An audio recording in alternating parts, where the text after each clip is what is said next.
Voici Actu Rémi, l'essentiel de l'actualité nationale et internationale. Aujourd'hui, vendredi 10 avril, les tensions internationales restent vives. Entre cessez-le-feu fragile, médiation diplomatique et enjeux de sécurité énergétique. Au pays, Ottawa et Québec font face à des décisions sensibles sur l'immigration, les données et la justice. Géopolitique. Le détroit d'Ormuz reste presque à l'arrêt, malgré un cessez-le-feu jugé fragile dans la région. La circulation maritime demeure très limitée dans cette voie stratégique du Golfe. Des indices s'accumulent sur la pose de mines par les gardiens de la révolution iranienne dans le détroit. Cette menace vise à dissuader les compagnies maritimes d'emprunter la route tant que le risque n'est pas clarifié. La question centrale désormais porte sur la reprise concrète du trafic et sur les conditions de sécurité imposées aux navires. Le Pakistan s'impose comme un acteur diplomatique plus visible, en jouant l'intermédiaire entre Washington et Téhéran. Islamabad conserve des liens étroits avec l'Iran, tout en gardant des canaux de communication avec les États-Unis. Cette position tranche avec celle de médiateur plus contesté par Téhéran pendant la guerre.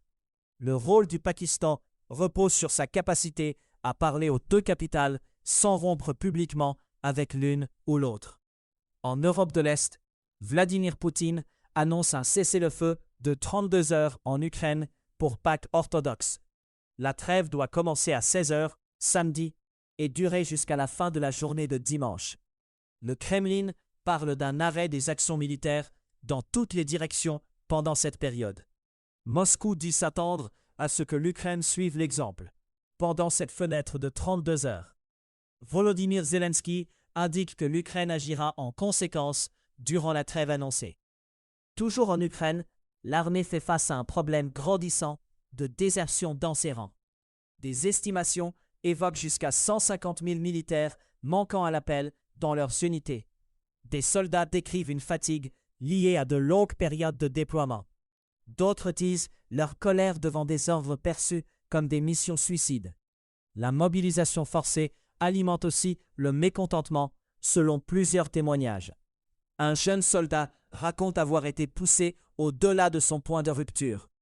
En Asie, Xi Jinping répète que la Chine ne tolérera jamais l'indépendance de Taïwan. Le dirigeant chinois s'exprime lors d'un entretien à Beijing avec Cheng Li-won. Cheng Li-won dirige le Kuomintang, principal parti d'opposition à Taïwan. Il s'agit de la première rencontre de ce type en près d'une décennie.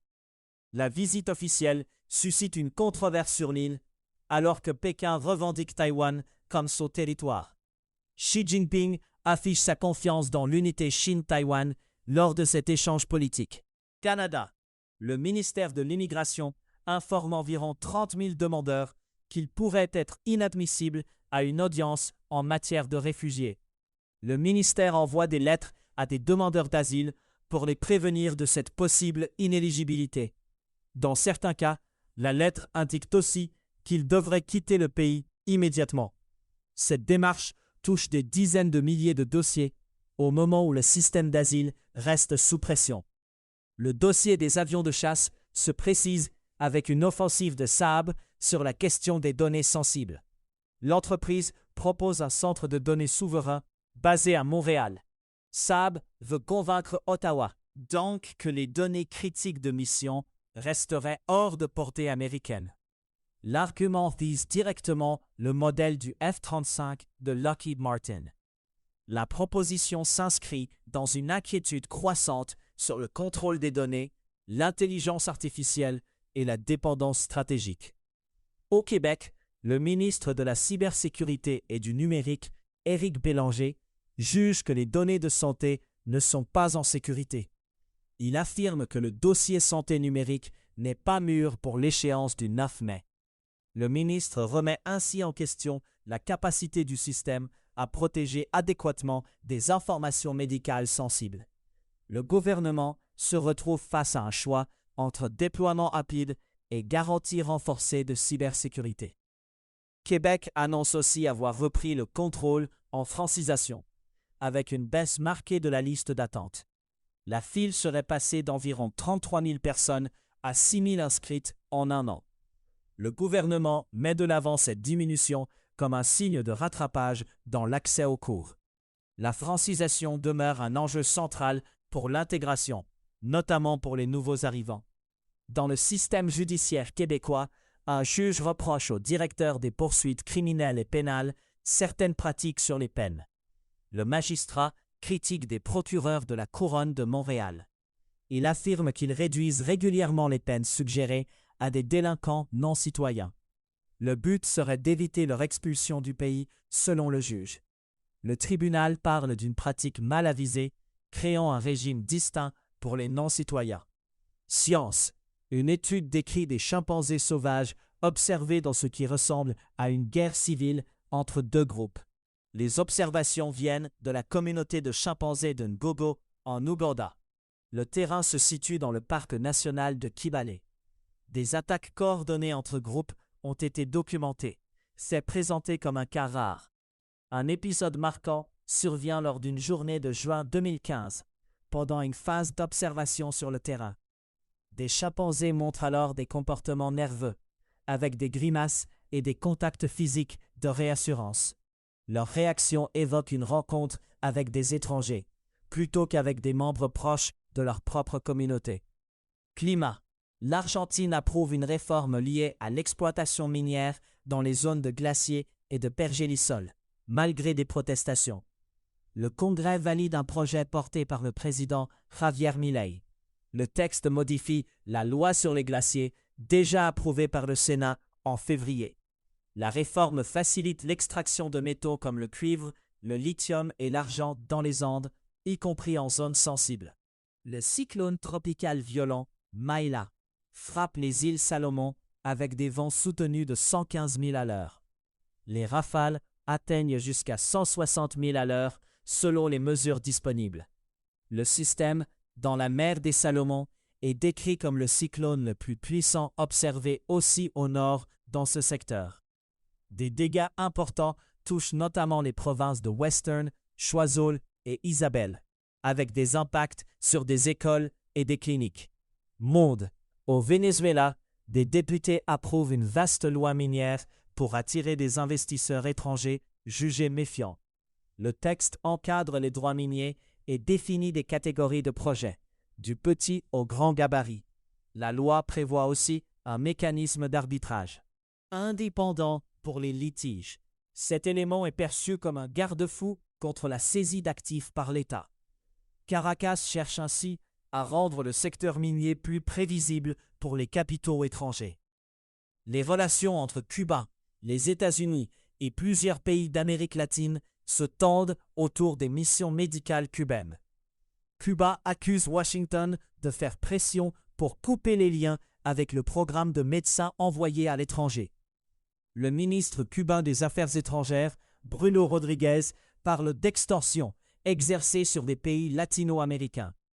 Il affirme que l'objectif américain est de stranguler l'économie cubaine. Ces ententes, en place depuis des décennies, représentent une source de revenus pour la Havane. En Afrique de l'Est, des perturbations maritimes liées à la guerre en Iran immobilisent des cargaisons de thé au Kenya. 8 millions de kilogrammes de thé restent bloqués au port de Mombasa. L'industrie évalue les pertes à environ 8 millions de dollars par semaine. Le blocage s'explique par les disruptions du transport maritime qui ralentissent l'exportation et la livraison. Économie. Sur les marchés des matières premières et des devises, l'or s'établit à 4 750 $ américains, en hausse de 0,4% sur 24 heures. L'argent se négocie à 75 $ américains, en hausse de 1,5% sur la même période. Le Bitcoin évolue à 71 689, en hausse. Le dollar canadien s'échange à 0,722 $ américains. Le Fonds monétaire international avertit que le monde fera face à des pénuries de diesel et de kérosène pendant un certain temps. L'institution relie cet horizon de pénurie à la guerre en Iran. Le message vise des carburants clés pour le transport routier, maritime et aérien. Cette alerte place la disponibilité des produits raffinés au centre des préoccupations économiques à court terme. Total Energy annonce l'arrêt d'une grande raffinerie en Arabie Saoudite après des frappes. Le site se trouve sur la côte orientale du Golfe. La raffinerie Satorp appartient à une coentreprise entre Total Energy et Aramco. Le ministère saoudien de l'énergie fait état de multiples attaques récentes contre des installations pétrolières et gazières. Aucun détail précis n'est donné sur l'ampleur des impacts de production à ce stade. En Irlande, le gouvernement fait appel à l'armée pour enlever des véhicules bloquant des dépôts de carburant. Les blocages se poursuivent pour une 3e journée de suite. La décision vise à rétablir l'accès aux sites de distribution. L'intervention des forces armées souligne la sensibilité des approvisionnements en carburant. Sur le marché des changes, le peso progresse pour une 7e séance d'affilée, sur fond de recul du dollar. La monnaie a gagné plus de 4% depuis la fin mars. Le mouvement est associé à un regain d'appétit pour le risque. Ce regain intervient après un cessez-le-feu entre les États-Unis et l'Iran, dans le contexte décrit. À savoir aujourd'hui, le 10 avril 1912, le Titanic quitte Southampton pour son voyage inaugural à destination de New York. Le 10 avril 1970, Paul McCartney annonce publiquement son départ des Beatles. C'était Actu Rémi. Plus d'actualités sur acturemi.news.